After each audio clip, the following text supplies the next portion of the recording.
You'd think in a civilized neighborhood, someone kicking a man's crutches would be the lowest moment of the day.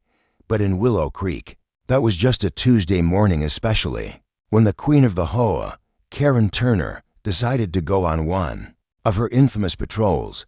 I moved into Willow Creek 5 years ago after retiring from active duty. Quiet suburb, well-kept lawns, good schools, no loud parties. It was perfect. I figured I could finally relax, maybe even start enjoying the kind of peace I hadn't had in years. What I didn't know then was that Willow Creek came with an HOA iron-fisted one. And at the center of that iron fist was Karen. If you asked 10 neighbors about her, 9 would sigh, and the 10th would probably still be paying a fine for having the wrong shade of beige on their mailbox. Now, I'm not the kind of guy who likes conflict. I kept to myself mostly. But last month, I tore my ACL playing basketball with my nephews, which meant crutches, a brace, and moving at the speed of a garden slug. Everything took longer: getting the mail, dragging the trash bins, even just answering the door. And apparently, that made me an eyesore in Karen's pristine little kingdom. That particular morning, I was making my way down my driveway to bring the trash bins back. Pickup had come about an hour earlier, but I'd been resting my leg and taking pain meds, so I wasn't in a rush. As I struggled with the bins, one crutch in my left hand, bin in the right, I heard the sound that had become more terrifying than a car alarm. Karen's voice. "Mr. Harris," she screeched, "you left your bins out past the allowed time. That's a violation." I turned slowly, sweat already dripping down the back of my neck. She was storming up the sidewalk, clipboard clutched tightly, sunglasses perched on her nose like she was inspecting a crime scene. "I just got out here," I replied calmly. "It's only been an hour. Doesn't matter. The rules say bins must be returned no later than 30 minutes after pickup." 30 minutes. I gestured to my leg. "I'm on crutches, Karen. I'm doing the best I can." She clicked her tongue, scribbled something on her clipboard, and said, "Maybe you should have thought about your limitations before deciding to live in a community that values discipline and order." That made me pause. I looked around. A couple of neighbors had come out to mow lawns or walk their dogs. They were pretending not to look, but failing miserably. "You can't be serious," I said. Karen scoffed. "Oh, I'm very serious. People like you think they get sympathy points. But rules are rules. Your injury doesn't give you a pass to lower neighborhood standards." Before I could say another word, she marched up and, to my absolute shock, kicked the crutch out from under my right arm. It clattered to the ground, bouncing off the pavement. I stumbled sideways, grabbing the trash bin to keep myself upright. Pain shot through my knee like fire. "What the hell?" I yelled. "Oh, please," she said, voice full of sarcasm. "You're fine. If you can drag trash bins, you're clearly not that injured." That was the moment I noticed the teenage boy across the street, phone out, recording everything. Another neighbor across the cul-de-sac looked horrified and walked toward me. "You all right, man?" he asked. I nodded slowly, picking up the crutch and steadying myself. "Yeah, thanks." Karen had the audacity to roll her eyes. "If you're going to be dramatic, maybe this neighborhood isn't for you." "Dramatic? You assaulted me." "Assault? Don't be ridiculous. It was a crutch, not your leg." "I can't believe you just said that." She flipped a page on her clipboard. "Consider this your second warning. The next fine will be $250. The neighbor who helped me stepped forward. "You seriously think you can just kick someone's crutch and fine them for having an injury?" Karen glanced at him, then back at me. "I don't expect everyone to understand. Some of us care about this neighborhood. Others just slow it down." Then she turned, marched back toward her home like nothing happened, heels clicking like gunshots across the pavement. I stood there, stunned. I wasn't someone who got easily rattled, but that moment being physically disrespected, mocked for, a medical issue, and then threatened with a fine was something else. It wasn't just about HOA rules anymore.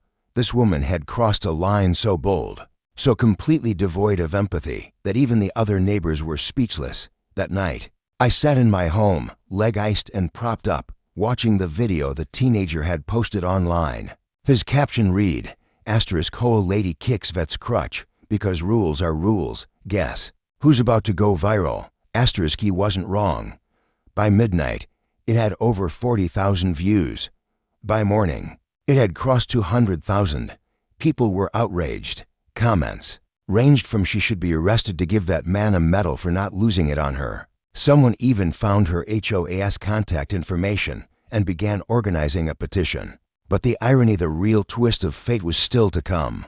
Because while Karen had been obsessed with policing every crack in the sidewalk and blade of grass, she had no idea what I actually did for a living. You see, I'd spent the last 10 years as a municipal judge, civil court, mostly zoning disputes, small claims, local hearings. It just so happened that Karen, in her role as HOA president, was scheduled to serve jury duty the following week. In my courtroom. She had no idea, and I had no plans to warn her. I wasn't going to stoop to her level. I wasn't going to kick back. But when she walked into that courtroom and saw me sitting on the bench, robe on, gavel in hand, let's just say karma would have a front row seat, and this time, no clipboard could save her. Karen walked into the courtroom with her usual air of superiority, as if jury duty were beneath her, and she was gracing the building with her presence. Her heels echoed through the room, her posture was upright and aggressive, and her lips pursed with the irritation of someone inconvenienced by the rest of the world. She didn't see me at first.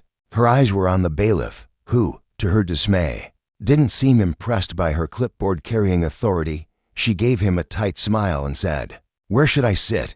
I've never done this before, but I hope this is over quickly." He motioned to the row of potential jurors without saying much, clearly not in the mood for small talk. Karen took her seat, pulled out her phone despite the numerous signs stating phones must be silenced, and crossed her legs like she was attending a brunch and not a court proceeding. It was almost funny how the universe had lined everything up.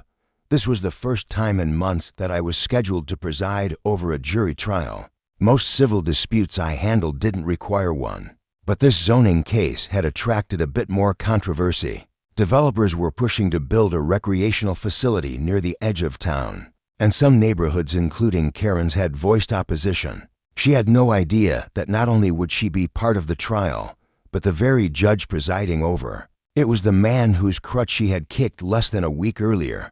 The courtroom slowly filled. Lawyers shuffled their papers. The plaintiff, a polite, middle-aged woman trying to bring community recreation to underserved areas, sat quietly at the front. And then it was time. The clerk stood and called out, "All rise for the Honorable Judge Michael Harris." The moment I stepped out in my robe and walked to the bench, there was an audible shift in the room. Karen's face went pale as if the blood had been drained out of her in one blink. Her jaw dropped. Her phone slipped from her fingers and landed on the floor with a thud. People turned to look. One of the younger jurors nudged the guy next to him and whispered, "Is that her?" I looked straight ahead, didn't flinch, didn't smile. I simply nodded and said, "Good morning, ladies and gentlemen. Please be seated." Karen sat down slowly, like someone lowering themselves into an electric chair. She fumbled for her phone and quickly silenced it. She stared at me, wide-eyed, clearly trying to process what was happening. I wondered if she realized yet just how much trouble she'd made for herself, because by now, the video of her little assault had passed 1 million views. National news outlets were picking it up. The term "crutch kicker Karen" was trending on several platforms. I went through the opening procedures professionally, as always. I didn't even look her way more than necessary, but I could feel her eyes locked onto me like lasers. The rest of the jurors were fine, attentive. Polite Karen, on the other hand, was visibly sweating. She kept shifting in her seat. Her confidence had vanished. During the recess, her lawyer approached my clerk and quietly asked for a word. Moments later, I received a formal request from Karen Turner to be excused from jury service due to a potential conflict of interest. She claimed she had a prior interaction with the judge that might cloud her impartiality. I reviewed the request, took a few minutes to consider, and denied it legally. A past neighborhood interaction, no matter how awkward, wasn't enough to warrant a dismissal. Besides, Karen hadn't recused herself from making my life difficult when she was on her turf. Now she'd just have to sit in the back row and listen as the rest of the town watched her squirm. The trial moved forward. It wasn't dramatic. Zoning debates rarely are. but the tension in the courtroom was thick every time I made eye contact with her. She kept her head low, no longer smug or superior. Her once unshakable confidence was gone, replaced by nervous glances and guilty fidgeting. During lunch break on day 2, I overheard a few jurors talking outside the courtroom. "Is that really the woman from the video?" "Yup, that's her. My sister showed me last night. Dude, she's in our HOA. I never liked her, but what kind of person kicks a guy's crutch?" Karen heard them too. She looked around and realized she was no longer feared or respected. She was the punchline of a joke the whole town was telling. She'd always prided herself on control of meetings, of rules, of people. But this time, there was no HOA clause or bylaw to hide behind. She was just another citizen, and worse, a disgraced one. By the final day of trial, Karen barely said a word. She kept her head down, avoided eye contact with everyone, and tried to disappear into her chair. After the verdict was delivered and the jury was thanked for their service, I dismissed the court and stood to leave. The jurors began filing out. Karen lingered, pretending to organize her things. I knew she wanted to speak, and part of me almost walked out without a word, but I didn't. As I stepped past her, I paused and said quietly, "Miss Turner, I recommend you think very carefully in the future about how you treat people.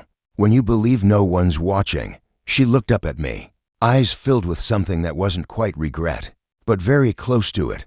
She opened her mouth, but no words came out.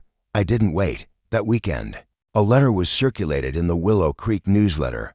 Karen Turner had resigned from her position as HOA president, citing personal reasons. An emergency election was held the following week. The new president was Mrs. Langston, an 80-year-old widow known for her lemon bars and knitting circles. Her first order of business? Eliminating half the unnecessary HOA penalties and introducing a neighborhood potluck. People came out of their houses again. There were smiles where frowns used to be, and more than a few neighbors stopped by my place with handshakes, thank yous, and fresh baked goods. As for Karen, no one really saw her much anymore. She kept a low profile, avoided HOA meetings, and never walked the neighborhood with her clipboard. Again, I never pressed charges. I didn't need to. The court of public opinion had already ruled, and the lesson had landed where it needed to. Because sometimes you don't have to punish people. Sometimes you just let them live with what they've done and let the whole world see it.